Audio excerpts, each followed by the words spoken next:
Hello friends, welcome to auto exam. मैं हूं सोनम और आज इस वीडियो में हम बात करने वाले हैं फ्रेंड्स उत्तर प्रदेश कांस्टेबल भर्ती 2023 के लिए दोस्तों जीएस जीके के प्रैक्टिस सेट 28 को कवर करने वाले हैं इस वीडियो में। तो आप लोग अपने सोनम मैम के साथ वीडियो के अंत तक बने रहिएगा। इस वीडियो में आप सबके लिए टोटल 40 क्वेश्चन है जो कि आपके एग्जाम पॉइंट ऑफ व्यू से काफ़ी ज़्यादा इंपॉर्टेंट है। तो फ्रेंड्स इस बार हमें सिलेक्शन लेके रहना है, बस इसी जोश और जज्बे के साथ कंटिन्यू प्रिपरेशन करते रहना है और सिलेक्शन लेना है। ठीक है, तो चलिए चलते हैं हम पहले क्वेश्चन की तरफ। पहला क्वेश्चन आपका है, आर्यभट्ट नक्षत्रशाला स्थित है। तो आर्यभट्ट नक्षत्रशाला कहाँ स्थित है दोस्तों? उत्तर प्रदेश में। तो आपका राइट आंसर हो जाएगा, यह स्थित है उत्तर प्रदेश के रामपुर में। उत्तर प्रदेश के रामपुर में आर्यभट्ट नक्षत्रशाला स्थित है। और वहीं पे एक और नक्षत्रशाला स्थित है, कौन सा? तो आपका डॉक्टर VVR अंबेडकर नक्षत्रशाला भी आपका कहाँ पे स्थित है? रामपुर में ही स्थित है। याद रखिएगा, ये दोनों नक्षत्रशाला आपके उत्तर प्रदेश के रामपुर में स्थित हैं। चलिए आगे चलते हैं हम नेक्स्ट क्वेश्चन की तरफ। अगला क्वेश्चन आपका है, उत्तर प्रदेश में परीक्षाबाद किस नदी पर स्थित है? तो परीक्षाबाद जो है वह आपके बेतवा नदी पर स्थित है। बेतवा नदी पर स्थित है। और यह कहाँ पे स्थित है दोस्तों? तो यह जो परीक्षाबाद है वह झांसी के निकट में स्थित है परीक्षाबाद, और यह बेतवा नदी पे बनाई गई है। बेतवा नदी की बात करें तो बेतवा नदी किसकी सहायक नदी है? आपकी यमुना की सहायक नदी है।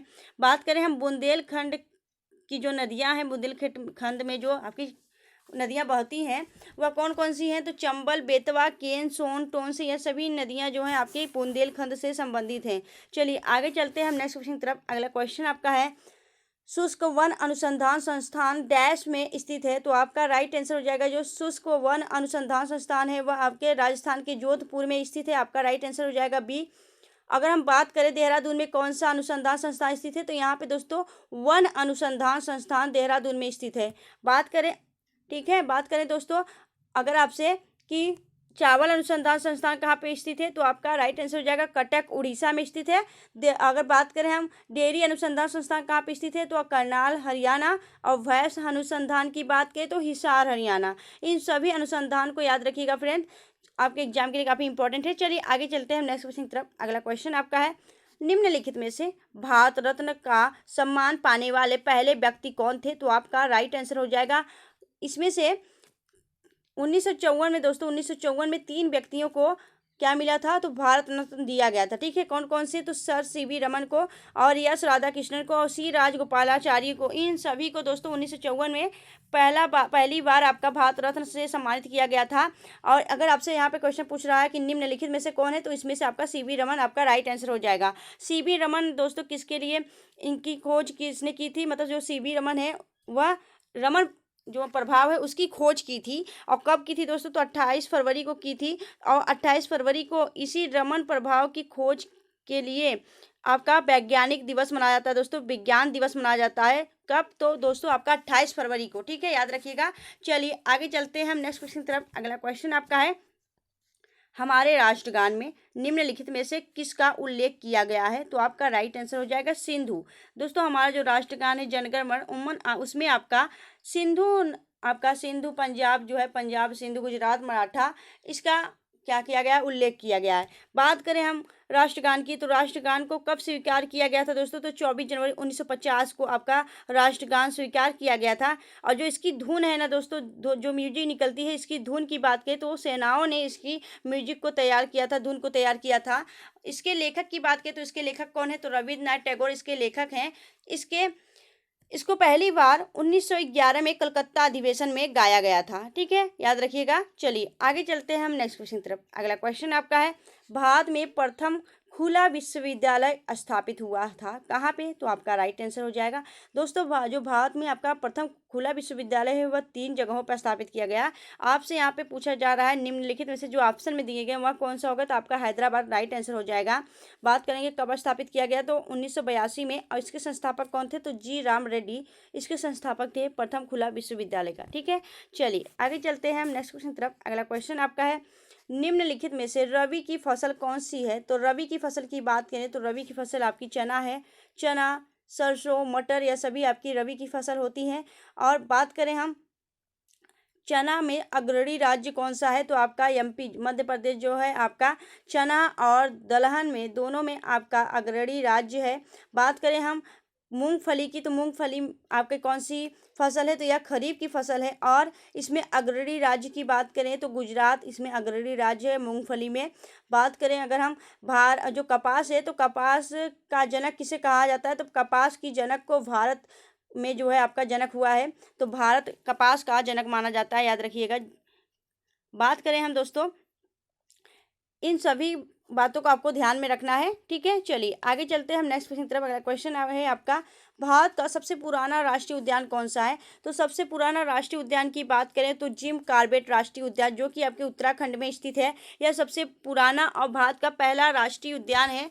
बात करें हम, इसका नाम बदल के क्या कर दिया गया, तो इसका नाम बदल के हेली नेशनल, पहले इसका नाम क्या था दोस्तों, हेली नेशनल पार्क था, फिर उसका नाम बदल कर 1957 में क्या कर दिया, जिम कॉर्बेट राष्ट्रीय उद्यान कर दिया गया, ठीक है। और इसके इस जो कॉर्बेट है ना, इसके बीचों बीच आपका रामगंगा नदी बहती है, ठीक है, इसलिए इसे रामगंगा नेशनल पार्क भी कहा जाता है। याद बात करें हम यह काजीरंगा की, तो काजीरंगा कहाँ पे स्थित है, यह असम राज्य में स्थित है। और यह किसके लिए प्रसिद्ध है, तो एक सिंग गैंडे के लिए प्रसिद्ध है। एक सिंग गैंडे कहाँ पाए जाते हैं, आपके काजीरंगा राष्ट्रीय उद्यान असम में मिलेंगे। बात करें हम गिर वन्य जीव अभयारण्य की, तो यह आपका कहाँ पे स्थित है, तो यह आपका गुजरात राज्य में स्थित है। और कान्हा राष्ट्रीय उद्यान की बात करें तो कान्हा राष्ट्रीय उद्यान कहाँ स्थित है, यह मध्य प्रदेश में स्थित है, ठीक है। और मध्य प्रदेश को क्या कहा जाता है, टाइगर स्टेट के रूप में भी जाना जाता है। चलिए आगे चलते हैं नेक्स्ट क्वेश्चन की तरफ। अगला क्वेश्चन है, गांधी जी ने भारत छोड़ो आंदोलन कब शुरू किया था, तो भारत छोड़ो आंदोलन जो है आपका गांधी जी ने 9 अगस्त 1942 में शुरू किया गया था। और इसके तहत ही एक नारा दिया था इन्होंने, नारा कौन सा था, नारा था आपका करो या मरो का नारा इस भारत छोड़ो आंदोलन के तहत ही दिया था। चलिए आगे चलते हैं नेक्स्ट क्वेश्चन तरफ। अगला क्वेश्चन आपका है, गदर क्रांति आरंभ होने का सबसे प्रमुख कारण क्या था, तो गदर क्रांति जो आपका शुरू हुआ था, इसका जो प्रमुख आपका कारण था वह था आपका कामागाटा मारू घटना। कामागाटा मारू क्या था दोस्तों, एक जहाज था, और यह जहाज कहाँ का था दोस्तों, जापान का था, जिसे किराए पे लिया गया था यहाँ भारत के द्वारा। तो वह सबसे बड़ा आपका गदर क्रांति का आरंभ होने का सबसे बड़ा कारण है। चलिए आगे चलते हैं नेक्स्ट क्वेश्चन की तरफ। अगला क्वेश्चन है आपका, भारतीय भाषाओं के समाचार पत्रों पर किसने प्रतिबंध लगाया था, तो आपका राइट आंसर हो जाएगा लॉर्ड लिटन। लॉर्ड लिटन जो था दोस्तों, इसने भारतीय भाषाओं में जो आपके समाचार पत्रिका होते थे उस पर प्रतिबंध कर दिया था। और किस एक्ट के तहत, वर्नाकुलर प्रेस एक्ट 1879 में लॉर्ड लिंटन ने देशी समाचारों को पत्रों को प्रतिबंधित कर दिया था। फिर बाद में किसने शुरू किया था दोस्तों, इसको खत्म किसने किया था, तो लॉर्ड रिपन के द्वारा इसे खत्म किया गया था। चलिए आगे चलते हैं नेक्स्ट क्वेश्चन तरफ। अगला क्वेश्चन है आपका, सोनभद्र उत्तर प्रदेश के सोनभद्र जिले को स्पर्श करती है, तो दोस्तों उस जो उत्तर प्रदेश का सोनभद्र जिला है उसे कितने राज्य स्पर्श करते हैं, तो आपका राइट आंसर है, भारत के जो 4 राज्य हैं वह उत्तर प्रदेश के सोनभद्र जिले को स्पर्श करते हैं। कौन कौन से वह जिले हैं दोस्तों, तो सोनभद्र के 4 राज्यों के साथ सीमा रखता है। कौन कौन से वह राज्य हैं, तो मध्य प्रदेश, छत्तीसगढ़, झारखंड, बिहार, यह 4 राज्य दोस्तों सोनभद्र के साथ सीमा साझा करते हैं। चलिए आगे चलते हैं नेक्स्ट क्वेश्चन की तरफ। अगला क्वेश्चन है आपका, कल्पी नगर किस नदी के तट पर स्थित है, तो जो कल्पी नगर है दोस्तों यह आपके यमुना नदी के तट पर स्थित है। कल्पी दोस्तों, कल्पी का संस्थापक कौन है, आपका विद्याधर चंदेल कल्पी का संस्थापक था। और इसे जीता किसने था दोस्तों, तो इसे जीता था आपका किसने जीता था इसको, तो ऐबक ने, कुतुबुद्दीन ऐबक ने इसे जीता था। और यहाँ बात करें यहाँ पे हम जन्म किसका हुआ था दोस्तों, तो कल्पी जो नगर है वहाँ किसका जन्म हुआ था, तो बीरबल का जन्म हुआ था। कल्पी अब उत्तर प्रदेश में किस जिले के रूप में जाना जाता है, तो जालौन के रूप में आपका जाना जाता है कल्पी। और जालौन आपका गेहूं उत्पादन में राज्य माना जाता है। गेहूं उत्पादन में जो आपके उत्तर प्रदेश के जिले हैं कौन से हैं, तो जालौन, गाजियाबाद, कानपुर, यह सभी आपके गेहूं उत्पादन में राज्य माने जाते हैं उत्तर प्रदेश की। चलिए आगे चलते हैं हम नेक्स्ट क्वेश्चन की तरफ। अगला क्वेश्चन है आपका, यमुना नदी उत्तर प्रदेश के कितने जिलों से बहती है, तो दोस्तों यमुना जो नदी है आपकी यह उत्तर प्रदेश के 19 जिलों के होकर बहती है। और बात करें हम, जो आपकी यमुना नदी है वह गंगा की सबसे लंबी सहायक नदी है। और गंगा यमुना का जो संगम है उत्तर प्रदेश के कहाँ पे होता है, तो यह उत्तर प्रदेश में गंगा यमुना का संगम आपका प्रयागराज यानी संगम नगरी में यहाँ इन दोनों का मिलन होता है। और बात करें अगर गंगा नदी, आपके बता दें गंगा नदी उत्तर प्रदेश के कितने जिलों से बहती है, तो गंगा नदी की बात करें तो 28 जिलों से बहती है उत्तर प्रदेश के, और यमुना आपके 19 जिलों से। चलिए आगे चलते हैं नेक्स्ट क्वेश्चन की तरफ। अगला क्वेश्चन आपका है, भारतीय संविधान के अनुच्छेद 368 का संबंध किससे है? तो आपका राइट आंसर हो जाएगा संविधान संशोधन प्रक्रिया से। संविधान संशोधन की प्रक्रिया जो है दोस्तों आपके अनुच्छेद 368 से संबंधित है। और बात करें यह जो संशोधन की प्रक्रिया है यह किस संविधान से अडॉप्ट किया गया है? तो यह दक्षिण अफ्रीका के संविधान से लिया गया है। ठीक है, चलिए आगे चलते हैं नेक्स्ट क्वेश्चन की तरफ। अगला क्वेश्चन आपका है कजाकिस्तान की मुद्रा क्या है? तो दोस्तों कजाकिस्तान की जो मुद्रा है वह है टेंगे। और यहाँ की कजाकिस्तान की जो आपका राजधानी वह क्या है? तो आपका अस्थाना यहाँ की राजधानी है और मुद्रा है टेंगे। चलिए आगे चलते हैं नेक्स्ट क्वेश्चन की तरफ। अगला क्वेश्चन है निम्नलिखित में से कौन सा कृत्रिम बंदरगाह है? तो कृत्रिम यानी आपका जो बनाया हुआ है, कृत्रिम बनाया हुआ, प्राकृतिक नहीं दोस्तों, कृत्रिम है। तो यह बंदरगाह कौन सा है? तो आपका चेन्नई जो बंदरगाह है यह आपका कृत्रिम बंदरगाह है, याद रखिएगा। चलिए आगे चलते हैं। चेन्नई कहाँ पे? आपके तमिलनाडु में स्थित है। बात करें हम ब्रह्म समाज की, तो ब्रह्म समाज की स्थापना किसने की थी? तो ब्रह्म समाज की स्थापना किए थे कौन? तो आपका राइट आंसर हो जाएगा राजा राम मोहन राय। राजा राम मोहन राय ने ब्रह्म समाज की स्थापना की थी। और अगर बात करें हम सत्यशोधक समाज की, कौन किसने किया था? सत्यशोधक समाज की जो स्थापना है वह ज्योतिबा फूले ने किया था। दयानंद सरस्वती ने क्या किया दोस्तों? आर्य समाज की स्थापना किया था। और विवेकानंद ने क्या किया था? तो इन्होंने जो अब रामकृष्ण मिशन था वेल्लूर मठ वेस्ट बंगाल में, इसका स्थापना किया था। ठीक है, चलिए आगे चलते हैं हम नेक्स्ट क्वेश्चन की तरफ। अगला क्वेश्चन आपका है भारत में काजू का प्रथम परिचय किन लोगों ने कराए? तो आपका राइट आंसर हो जाएगा पुर्तगाली। जो भारत में काजू था ना दोस्तों, उसका जो प्रथम परिचय है, काजू जो लाए थे वह कौन लाया था? आपके पुर्तगालियों के द्वारा काजू उत्पादित किया गया था यहाँ पे। चलिए आगे चलते हैं नेक्स्ट क्वेश्चन की तरफ। अगला क्वेश्चन आपका है सरयू सहाय परियोजना उत्तर प्रदेश के किस जिले में स्थित है? तो सरयू सराय परियोजना है ना सहाय, वह आपके बलरामपुर जिले में स्थित है, उत्तर प्रदेश के बलरामपुर में। चलिए दोस्तों, अगर आपको वीडियो अच्छी लग रही है, हेल्पफुल लग रही है और अपनी सोनम मैम की मेहनत अच्छी लग रही है तो प्लीज़ वीडियो को लाइक करते हुए चलिएगा फ्रेंड्स। चलिए अगला क्वेश्चन आपका है उत्तर प्रदेश में चंदावर का युद्ध किस वर्ष हुआ था? तो चंदावर का युद्ध आपका कब हुआ था दोस्तों? तो आपका राइट आंसर हो जाएगा यह आपका 1194 में हुआ था। और किसके मध्य हुआ था दोस्तों? तो राजा जो आपका जयचंद और मोहम्मद गौरी के बीच कन्नौज जिले में, उत्तर प्रदेश के कन्नौज जिले में राजा जयचंद और मोहम्मद गौरी के बीच चंदावर का युद्ध हुआ था। चलिए आगे देखेंगे नेक्स्ट क्वेश्चन। अगला क्वेश्चन आपका है भारत में सिंधु नदी की कुल कितनी लंबाई है? तो सिंधु नदी कहाँ से निकलती है दोस्तों? तिब्बत के मानसरोवर झील से निकलती है। और यह भारत की बात करें तो यह दो देशों में बहती है, भारत और बांग्लादेश दो देशों से में बहने वाली नदी है सिंधु नदी। और सिंधु नदी को बात करें अगर भारत में कितनी लंबी है, तो ये भारत में आपके 1114 यानी 11-14 किमी बहती है भारत में। ठीक है, चलिए और गंगा कितनी बहती है दोस्तों? गंगा की बात करें, गंगा 25 किलोमीटर बहती है भारत में। ठीक है, चलिए इसकी गंगा की तो यह पूरा टोटल लंबाई है। ठीक है, यह पूरी टोटल लंबाई है गंगा की। बात करें हम उत्तर प्रदेश के किस जिले में उच्च शिक्षा निदेशालय स्थित है? तो दोस्तों आपका राइट आंसर हो गया इलाहाबाद। इलाहाबाद जिसे आप प्रयागराज के नाम से जानते हैं, तो वहाँ पे दोस्तों उत्तर प्रदेश के उच्च शिक्षा निदेशालय स्थित है। आगे देखेंगे नेक्स्ट क्वेश्चन की तरफ। अगला क्वेश्चन आपका है कौन सी नदी कर्क रेखा को दो बार काटती है? तो कर्क रेखा को दो बार काटने वाली नदी है आपकी माही नदी। ठीक है, माही नदी आपकी कहाँ से निकलती है? तो माही नदी जो है आपकी कर्क रेखा को दो बार काटने वाली नदी है, याद रखिएगा। चलिए आगे चलते हैं नेक्स्ट क्वेश्चन की तरफ। अगला क्वेश्चन आपका है निम्नलिखित में से अरावली पर्वतमाला की सबसे ऊंची चोटी कौन सी है? तो यह गुरु शिखर है दोस्तों। गुरु शिखर अरावली पर्वतमाला की सबसे ऊंची चोटी है। और अरावली पर्वत जो है आपकी सबसे पुरानी पर्वत श्रृंखला मानी जाती है। और यह कहाँ से कहाँ तक फैली हुई है दोस्तों? राजस्थान से लेके दिल्ली तक यह फैली हुई है आपकी क्या? तो अरावली पर्वत, और उसकी सबसे ऊंची चोटी गुरु शिखर है। बात करें हम माउंट आबू क्या है? तो माउंट आबू आपके राजस्थान में स्थित सबसे बढ़िया जैन मंदिर है, जैन टेम्पल या माउंट आबू में स्थित है, याद रखिएगा। चलिए आगे चलते हैं हम नेक्स्ट क्वेश्चन की तरफ। अगला क्वेश्चन आपका है नाथुला दर्रा किस भारतीय राज्य में स्थित है? तो जो नाथुला दर्रा है वह आपके सिक्किम राज्य में स्थित है। ठीक है, बात करें हम अगर उत्तराखंड की, तो उत्तराखंड में कौन सा स्थित है दोस्तों?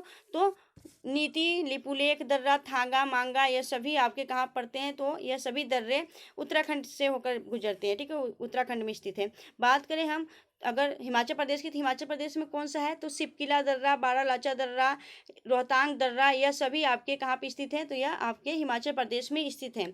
चलिए आगे चलते हैं नेक्स्ट क्वेश्चन की तरफ। अगला क्वेश्चन आपका है कुमाऊं हिमालय किन दो नदियों के मध्य स्थित है? तो जो कुमाऊं हिमालय है वह आपका हिमालय का ही भाग है। कुमाऊं हिमालय वह आपके सतलुज और काली नदी के बीच में स्थित है कुमाऊं हिमालय। ठीक है, चलिए आगे चलते हैं नेक्स्ट क्वेश्चन की तरफ। अगला क्वेश्चन आपका है यूनेस्को का मुख्यालय कहाँ स्थित है? तो यूनेस्को का मुख्यालय आपका फ्रांस पेरिस में स्थित है दोस्तों। पेरिस फ्रांस में आपका यूनेस्को का मुख्यालय है। यूनेस्को की बात की तो यूनेस्को का पूरा नाम क्या है दोस्तों? तो United Nation Educational Scientific and Cultural Organization इसका पूरा नाम है। इसकी स्थापना की बात करें तो इसकी जो स्थापना है वह 16 नवंबर 1945 को की गई थी। और यह जो है आपका इसका जो मुख्यालय है वह आपका पेरिस फ्रांस में स्थित है। और इसके डायरेक्टर जनरल कौन है? हेड तो ऑड्रे एजुले हैं। ठीक है, याद रखिएगा। चलिए आगे चलते हैं नेक्स्ट क्वेश्चन की तरफ। अगला क्वेश्चन आपका है भारत में किस राज्य में विदेश्वर मंदिर अवस्थित है? तो दोस्तों आपके तमिलनाडु राज्य में, तमिलनाडु तंजौर जो है, तंजौर तमिलनाडु में आपका विदेश्वर मंदिर है। यह सबसे पुरानी कलाओं में निपुण मंदिर है दोस्तों, और सबसे लिग्नाइट वाली यह मंदिर है, याद रखिएगा। यह सबसे पुरानी मंदिर है और काफ़ी प्रसिद्ध मंदिर है। चलिए आगे चलते हैं नेक्स्ट क्वेश्चन की तरफ। अगला क्वेश्चन है आपका विश्व बौद्धिक संपदा दिवस कब मनाया जाता है? तो विश्व बौद्धिक संपदा दिवस जो है वह आपका कब मनाया जाता है? तो यह आपका 26 अप्रैल को मनाया जाता है दोस्तों। 26 अप्रैल को आपका विश्व बौद्धिक संपदा दिवस मनाया जाता है। अगर हम बात करें 7 मार्च को क्या मनाया जाता है? तो 7 मार्च का आपका जन औषधि दिवस मनाया जाता है। 15 जुलाई की बात करें तो विश्व युवा कौशल दिवस मनाया जाता है। और 2 फरवरी को क्या मनाया जाता है? 2 फरवरी को आपका विश्व आर्द्रभूमि दिवस यानी विश्व जो है आपका वेटलैंड डे आपका मनाया जाता है। ठीक है, 2 फरवरी को। चलिए आगे चलते हैं नेक्स्ट क्वेश्चन की तरफ। अगला क्वेश्चन आपका सिंधु सभ्यता की स्थल कालीबंगा की खोज किसने की थी? तो दोस्तों सिंधु सभ्यता का एक स्थल है आपका कालीबंगा, और यहाँ से क्या मिला था? आपका काले रंग की चूड़ियाँ मिली थी दोस्तों। और यह आपके राजस्थान से संबंधित है, राजस्थान में आपका कालीबंगा है। और इसकी कालीबंगे की खोज किसने की थी? तो अमलानंद घोष के द्वारा कालीबंगा स्थल की खोज की गई थी।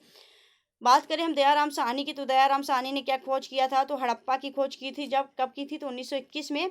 और राखल दास बनर्जी की बात करें तो इन्होंने क्या खोजा था? तो राखल दास बनर्जी ने मोहनजोदड़ो की खोज की थी।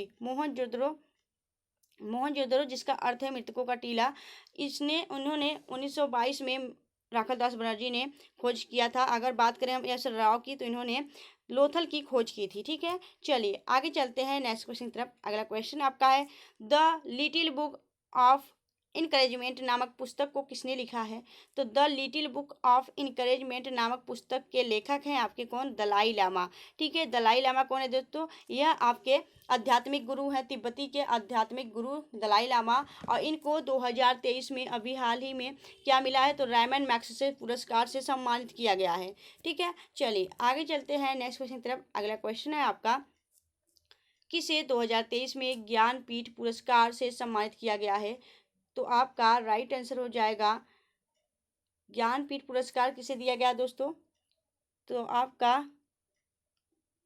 57वां जो ज्ञानपीठ पुरस्कार है वह आपका दिया गया किसको? तो आपका दिया गया है दामोदर मावजो को। ठीक है, दामोदर मावजो को दिया गया है 57वां ज्ञानपीठ पुरस्कार। तो आपका राइट आंसर हो जाएगा दामोदर मावजो। बात करें शिव शंकरी को क्या दिया गया? जो आपके शिव शंकरी हैं उनको आपका सरस्वती सम्मान से सम्मानित किया गया है।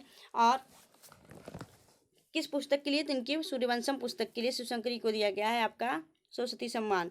चलिए आगे चलते हैं नेक्स्ट क्वेश्चन की तरफ। अगला क्वेश्चन आपका है वाटर पोलो खेल में खिलाड़ियों की संख्या होती है? तो जो वाटर पोलो होता है दोस्तों यह एक पानी में होने वाला प्रतियोगी परीक्षा आपका खेल है, प्रतियोगी खेल है। और इसमें आपकी बात करें हम खिलाड़ियों की जो संख्या होती है वह होती है 7 की टीम होती है दोस्तों। इसमें आपका वाटर पोलो खेला जाता है। बात करें हम उत्तर प्रदेश में पशुपालन विभाग की स्थापना कब की गई थी? तो आपका राइट आंसर 1944 में आपका उत्तर प्रदेश में पशुपालन विभाग की स्थापना की गई थी। यह सभी क्वेश्चन आप सबके लिए काफ़ी ज़्यादा इंपॉर्टेंट है दोस्तों। आपके एग्जाम को देखते हुए हम वैसे ही क्वेश्चन ऐड करते हैं जो कि बेहतरीन क्वेश्चन हो, आपके एग्जाम सिलेबस टाइप का होगा। ठीक है, चलिए आगे चलते हैं। अगला क्वेश्चन आपका है भारत में सर्वप्रथम जीएसटी लागू करने वाला भारतीय राज्य है? तो दोस्तों भारत में सर्वप्रथम जीएसटी किसने लागू किया था? तो आपका राइट आंसर हो जाएगा असम। असम ने सर्वप्रथम जीएसटी लागू करने वाला एक राज्य बन गया है भारत का। और अगर बात करें अंतिम कौन था, तो अंतिम आपका जम्मू एंड कश्मीर था, यह अंतिम अपना जो है जीएसटी लागू किया था। अगर बात करें जीएसटी जो है आपका कब मनाया जाता है जीएसटी डे, तो आपका 1 जुलाई को मनाया जाता है जीएसटी डे, ठीक है। गुड्स और जीएसटी का पूरा नाम क्या है, गुड्स एंड सर्विस टैक्स इसका पूरा नाम होता है। बात करें हम लागू कब किया गया था भारत में, तो भारत में से 1 जुलाई 2017 को लागू किया गया था। और किस समिति के तहत, विजय केलकर समिति के तहत इसे लागू किया गया था। और कौन सा संविधान संशोधन करके, दोस्तों यह काफ़ी ज़्यादा इंपॉर्टेंट क्वेश्चन है, आपसे एग्जाम में पूछा जाता है कि किस संशोधन के तहत आपका जीएसटी लागू किया गया था। तो आपका राइट आंसर हो जाएगा 101वां संविधान संशोधन करके आपका जीएसटी लागू किया गया था भारत में। और यह किस आर्टिकल में दिया गया है, तो यह 246A में जीएसटी का प्रावधान दिया गया है, ठीक है। अगर हम बात करें दोस्तों कि सर्वप्रथम जीएसटी लागू करने वाला देश की बात करें, तो आपका फ्रांस था, ठीक है। फ्रांस आपका सर्वप्रथम लागू करने वाला देश था। चलिए आगे चलते हैं हम नेक्स्ट क्वेश्चन की तरफ। अगला क्वेश्चन आपका है, बसुहली पेंटिंग को हाल ही में जीआई टैग दिया गया है, वह किस राज्य का है या केंद्र शासित प्रदेश का है, तो आपका राइट आंसर हो जाएगा जो बसुहली पेंटिंग है वह जम्मू कश्मीर का है दोस्तों। इसे हाल ही में 2023 में अभी जीआई टैग दिया गया है।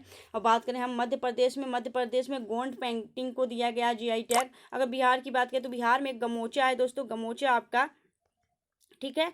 चलिए आगे चलते हैं हम नेक्स्ट क्वेश्चन की तरफ। अगला क्वेश्चन आपका है,